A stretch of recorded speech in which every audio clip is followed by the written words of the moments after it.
Thank you. So a lot of people are playing competitive video games these days, and being bad at a competitive game can leave you stuck in a low rank, a low skill tier for thousands of hours. This issue is so common that gamers have a special name for it. They call it being stuck in hell, and so we want to help gamers get out of that area. And so why do they call it that? And the reason is because gamers are spending so much time dealing with this frustration of trying to get better that it really feels like that. And so there's this segment of gamers called core gamers that spend, on average, 22 hours a week playing games. And there are more than 300 million core gamers worldwide. And through a survey of 2,500 CSGO players, we learned that 50% of them have more than 2,000 hours spent playing that game. And so gamers really, really want to get better. So in that same survey, we learned 75% of people do some sort of practice outside of just playing the game. So think of like target practice, something like that. And 85% of people said that they did want to get better. That was one of their goals of playing that game. And so there's actually a lot of ways that gamers can get better. And so did you know that 15% of all YouTube videos are gaming related? And 74% of people who watch gaming-related videos do so with the purpose of trying to get better themselves. And there are people with entire careers making tutorials and videos on YouTube. And that's all they do. There are also a number of standalone products that people have bought and tried out, such as aimbots, Kovac Aim Trainer. And so these help people in very specific ways. Each video will give you some aspect, some help in one thing. But these games are very complicated. It's what brings people to them. And so navigating this sort of space of all these improvement products is very difficult. How can you find the one thing that helps you out? And so there are actually a number of things that can help with this. The first being some sort of statistical tool. What they do is take all your numbers, all your metrics, and calculate whether you're above or below average, and then try to point you in the right direction from that. That's bad because these statistics lack any sort of context about how the numbers were generated. And so it's more like having an Excel spreadsheet as a sort of coach. The other way you can get help is actually hiring an experienced gamer. And there have been a couple of companies that have raised some significant capital to do this. So there's some sort of market there for this sort of tailored feedback. But to hire a coach, you have to first go look through the list of coaches, look at the ratings, look at the reviews, schedule a time, talk to the coach, and then at the end of the day, they'll look at 1 hour of your game footage, right, for an hour coaching session. But gamers are playing 22 hours a week. So they actually miss most of your mistakes. They can't even see it. They can't help you with everything that you do wrong. And so that's where we step in with AI coaching from pureskill.gg. So what we do is take your game replay files and pull them apart with our custom data extraction that gives us a perfect view of what happened in that game. Next, we use data from thousands of matches to build a model of player behavior to figure out the patterns of good and bad players. Then we use these models to detect mistakes and give that feedback to the player in plain English, no numbers going on there. And then we do all this for $15 a month for every match they play with feedback immediately as they're done. So I want to give one quick example of what we do. And so in Counter-Strike, in CSGO, you'll throw smoke grenades, and we're able to identify this cluster of correctly thrown smoke grenades. And you can see the ones that landed not quite correctly, right nearby that. And so when we detect that somebody threw this smoke incorrectly, we can tell them that, and then point them to the exact resource that teaches them how to throw that smoke correctly. And so far we've built and launched our web app where people can upload their matches. We have, it's in a closed alpha state right now, more than 150 test users, 3,000 people signed up, and actually more than 800 matches uploaded so far. And right now, our big draw is this visualization sort of MVP, and this will sort of attract users while we push out all this mistake detection that we're making. So that stuff isn't quite out there yet. And so our co-founding team of 3 has 2 PhDs in physics and extensive background in data science and software development. And we also have extensive experience in playing games. So we really understand this market because we've experienced the pain ourselves. And so right now we're looking for just pre-seed funding to get our, what we've built out onto our web app, to also make it look, make it look good, make it look pretty, keep it free while testing. But once, the response that people have had to what we have out there has been incredible. So we really think that once we start to launch this mistake detection, that some sort of early access, early adopter program would be really successful. So to put on a price tag for people to get benefits like early access to new mistake detection and benefits once we finally launch is where we want to go with this funding. And so I'll leave you with the list of the games that we want to support eventually. And here's to hoping we find an angel to help us get gamers out of hell. Thank you.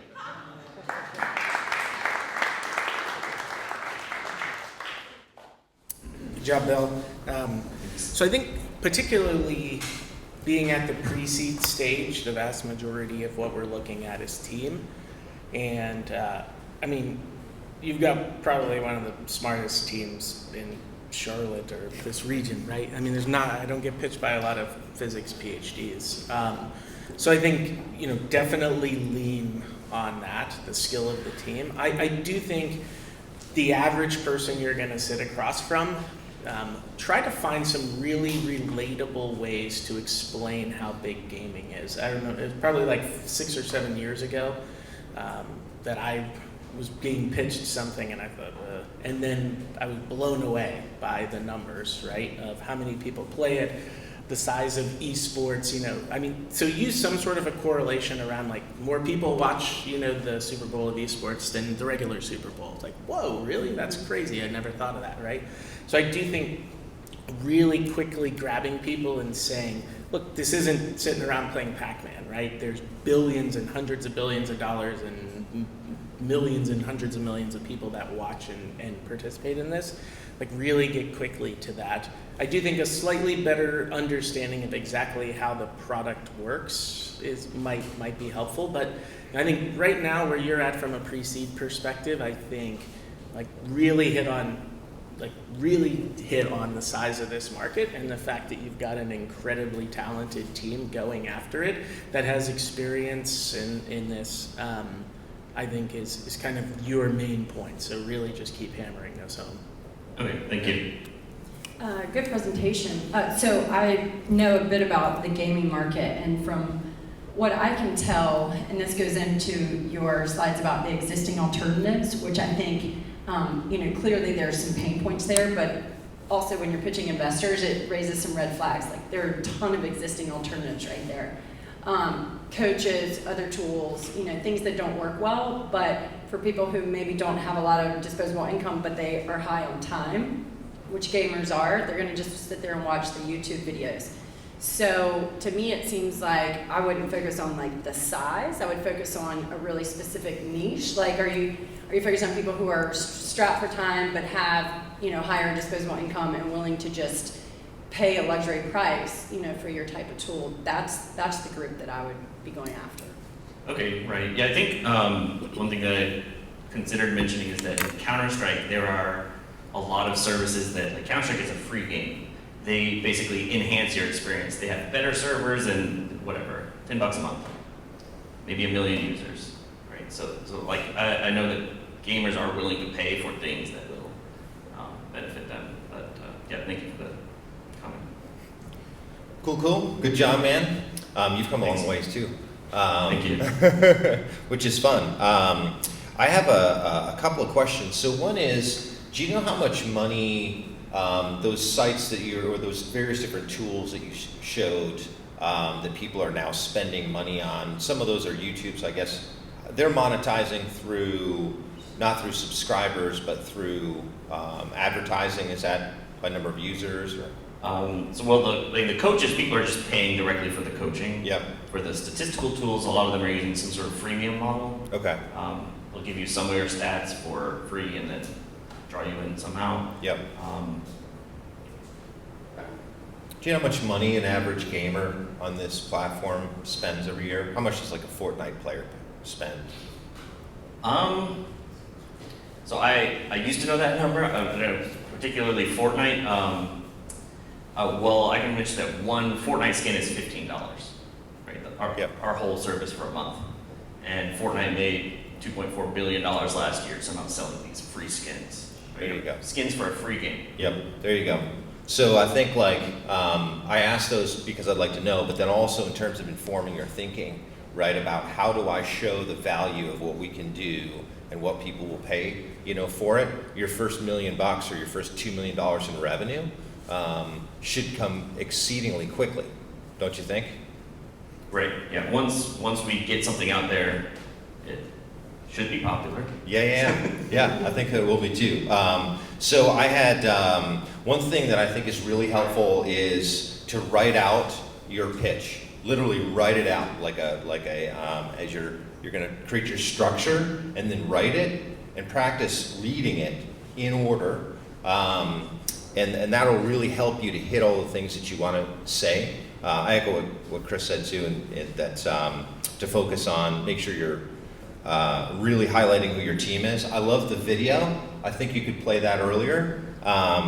I love your closing line. That was absolutely fantastic. It's It was pretty cute, super right? cool, And you also had another great line about, you said navigating all of these improvement products is hard. So you have like your edge as a presenter and as a speaker, as an entrepreneur, is your ridiculously fantastic brain. So the more you let that out, the more you let people, hear the words that you're thinking of. You know what I'm saying? I think you're. That's a huge advantage that you So have. I have a question about that. Like nearly every pitch I've had has been like, oh, and here's our team, or like one slide similar to what I've done. Like, how would you recommend emphasizing the team? We're just talking more about it, going more in depth about our backgrounds. Yeah, what do so you I want to hear think more about? so you've got whatever amount of time that you have. You want to make sure that people remember the things that you want to make sure that they remember. So if your team is something that is a really important point, right, you want to dedicate a certain percentage of your time to that team.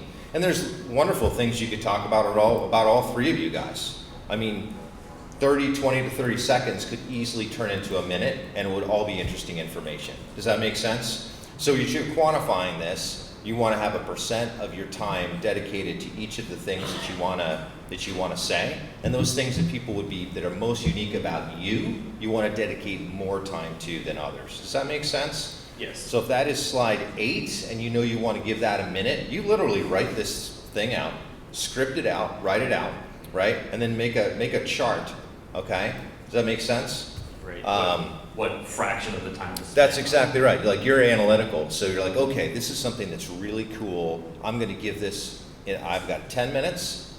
This is going to get a minute, and so that means I'm giving 20 seconds to each person, or 10 seconds to you, and 25 to the other two, something like that. Is that helpful? Yes, thank you.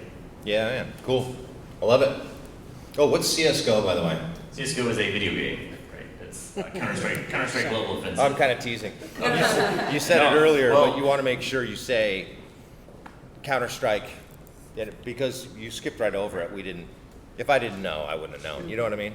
Okay, yeah, surprising amount of people don't realize that pureskill.gg is the website. Yeah. Oh, Okay. that's cool. Got a question from the audience? I've kind of thought about, so Chris made a point about relatedness for the concept in the industry, and I think you talk about your experience with the 3 physicists. You guys are geniuses, but it sounds like you struggled with gaming to be really good players. Is that true? So it's like all these games are very complicated and difficult, and it's a matter of figuring out the right. If you can figure out yourself the right resource to look at to get better, then you're good. Like, this is how 16-year-olds become professionals. They somehow figured it out, Yeah. right? And then this is also why so many people say they're stuck in hell, because they somehow couldn't figure it out. They're not looking at the right resource. The point about putting more weight on the team, who you are, you could tie that in earlier by explaining a little bit of your experience, struggling, getting better, and improving with being, I would say, anybody would put you in a category of genius, and yet you still struggle to get better and improve and find a way to Right. improve. So you've created a